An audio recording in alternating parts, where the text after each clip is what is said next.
Military Genius Act won the historical context.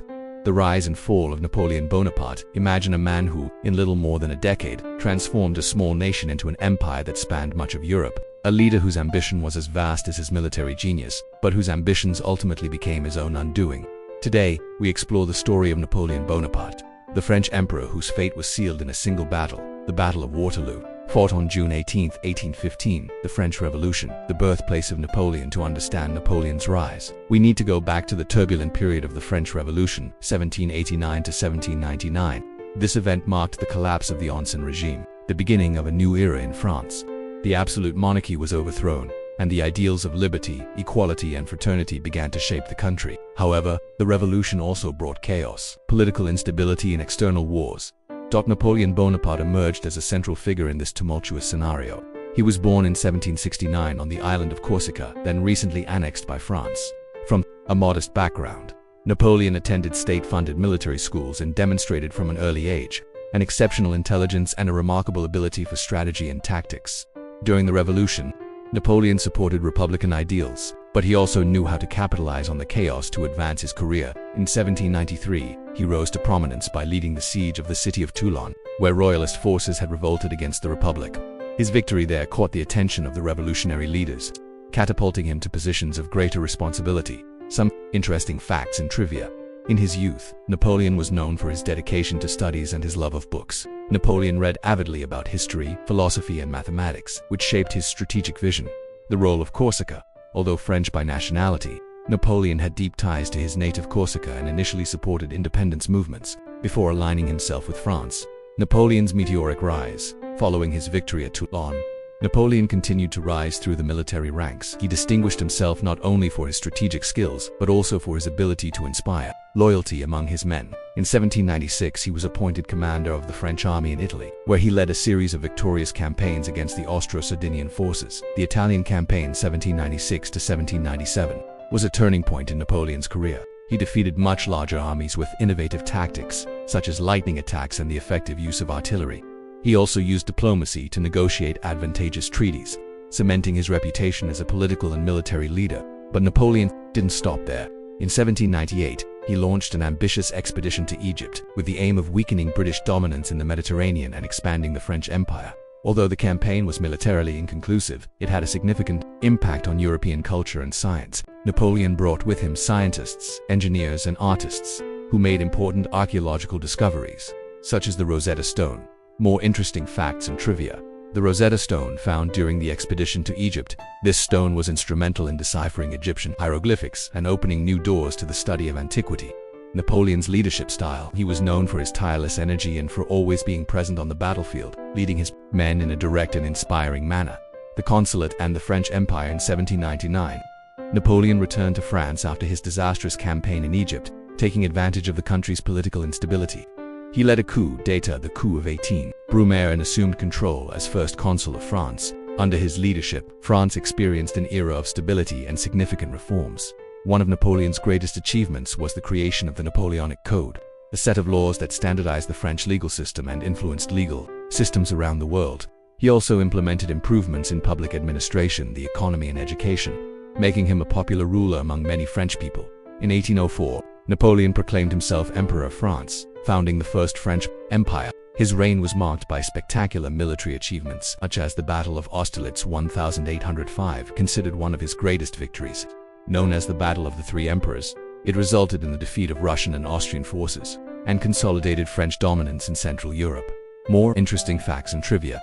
The coronation of Napoleon. During his coronation as emperor, Napoleon took the crown from Pope Pius VII and placed it on his own head, symbolizing that his power came from his own conquests, not from the church. The Grand Army. Napoleon created one of the best organized and trained armies of the time, known as the Grande Armée, which numbered over 600,000 men at its peak. The initial downfall. The invasion of Russia. Despite his achievements, Napoleon faced increasing challenges. One of his greatest ambitions was to subdue Russia, which had withdrawn from the Continental Blockade, an economic strategy designed to weaken Great Britain. In 1812, he led a full-scale invasion of the Russian Empire, mobilizing over 600,000 soldiers. However, the Russian campaign was a colossal disaster. The Russians adopted a scorched earth strategy, retreating in the face of the French advance and destroying essential supplies. After occupying Moscow, Napoleon discovered that the city was in flames, leaving his troops without shelter or resources. During the retreat, the Grande Armée was decimated by cold, hunger, and constant Russian attacks. More interesting facts and trivia: the devastating numbers. Of the 600,000 men who began the campaign, only about 10,000 returned to France in fighting condition. The psychological impact. The defeat in Russia shook Napoleon's confidence and led his enemies to form a new coalition against him. The abdication and exile to Elba. After the defeat in Russia, Napoleon's position began to crumble rapidly. The European powers united in the Sixth Coalition, defeating him in several battles, including the decisive Battle of Leipzig 1813. In 1814, the Allied forces marched on Paris, forcing Napoleon to abdicate. He was exiled to the island of Elba, in the Mediterranean Sea, where he was given the title of sovereign of the island. Surprisingly, Napoleon still had control over Elba and even implemented administrative reforms. However, he never accepted his defeat and began planning his return. More fun facts and trivia. The escape from Elba. In March 1815, Napoleon escaped from Elba with only 1,000 men, but managed to gather enough support to march to Paris without firing a single shot. The 100 Days. His return to power lasted only 111 days, but it was one of the most dramatic periods in European history. Napoleon Bonaparte was not just a military leader, he was a revolutionary in the art of war. His strategies and tactics forever changed the way armies fought and won battles. But what exactly made Napoleon such an unparalleled military genius? And what were his greatest victories that shaped his reputation as one of the greatest strategists in history? Napoleon's command style. Napoleon was known for his charismatic leadership skills and his presence on the battlefield. He was not the type of general who stayed safely behind enemy lines. Instead, he was always at the forefront, personally observing developments and making quick, effective decisions. His command style was based on three fundamental principles: speed, flexibility, and surprise. Napoleon believed that the element of surprise was the key to success in combat. He often deceived his enemies into believing that his forces were weakened or disorganized before launching devastating attacks. In addition, Napoleon was a master at adapting to the terrain and circumstances of the moment.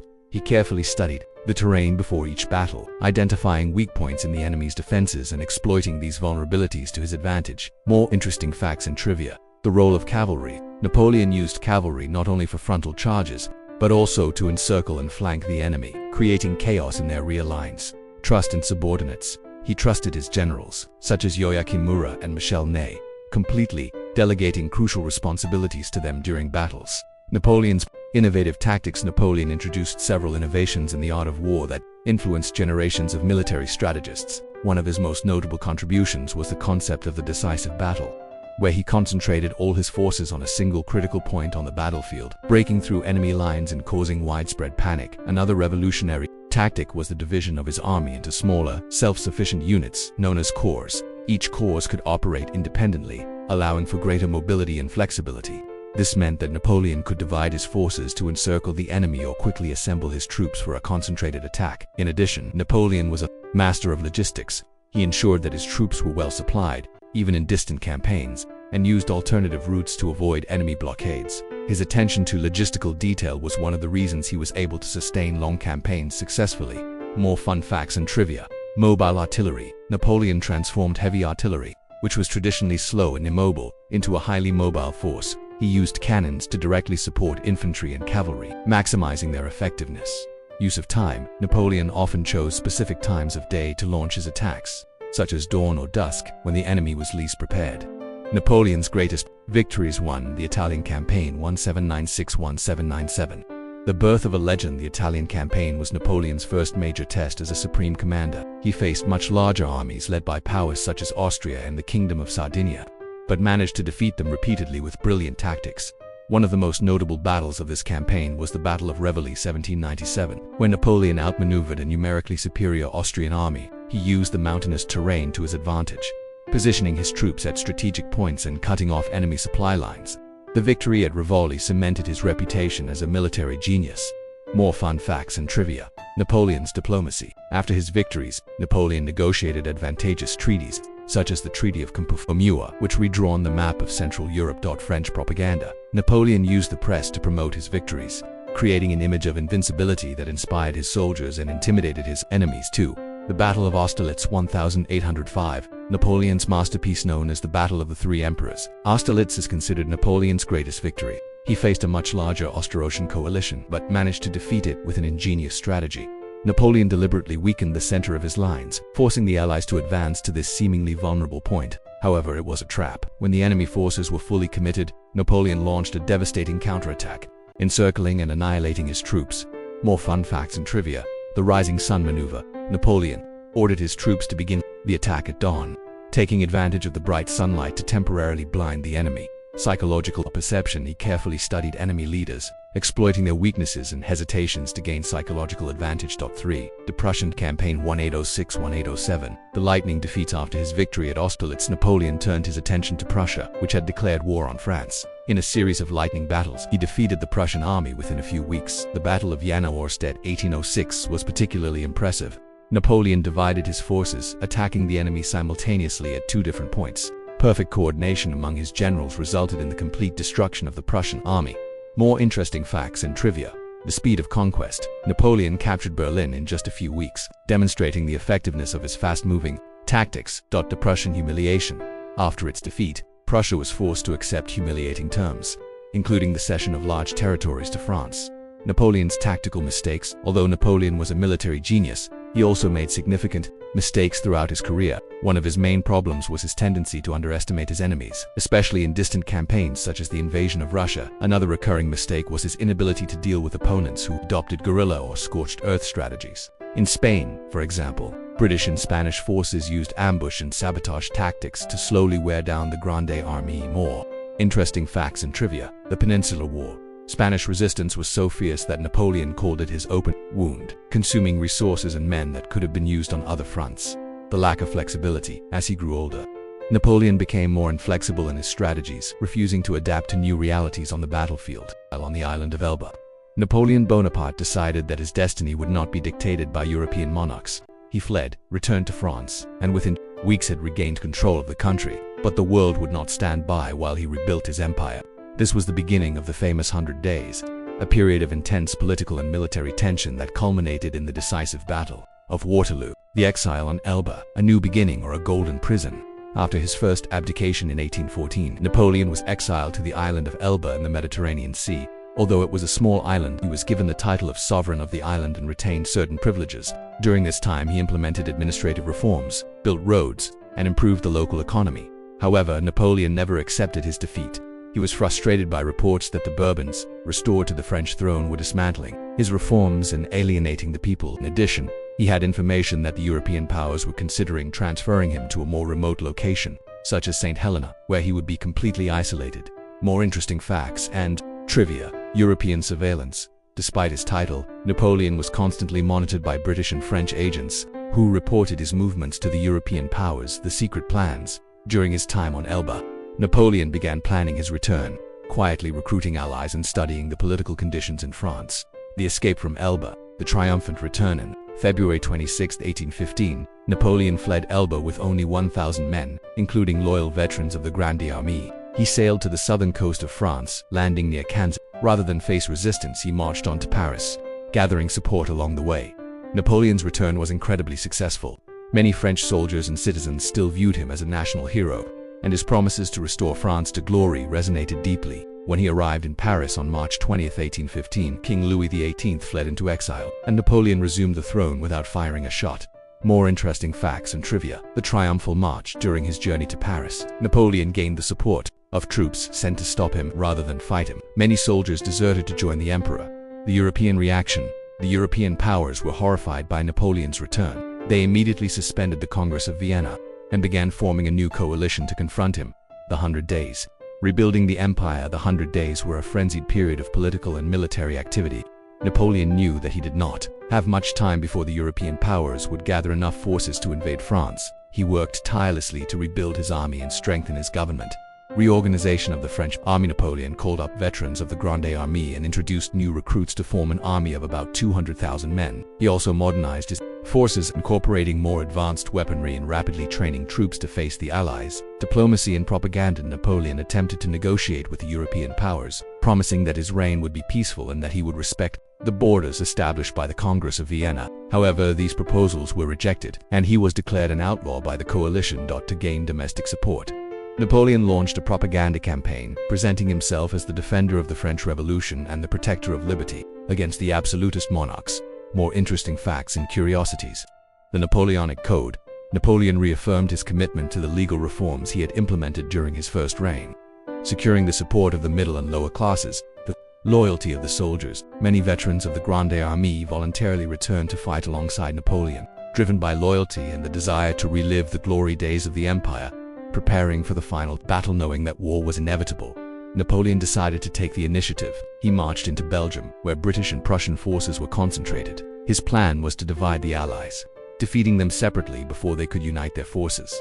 Napoleon carefully chose the terrain for the battle, positioning his troops near the village of Waterloo. He was confident in his ability to win, but he underestimated the determination of the Allies and the speed with which the Prussians could reach the battlefield. More interesting facts and trivia. The role of weather.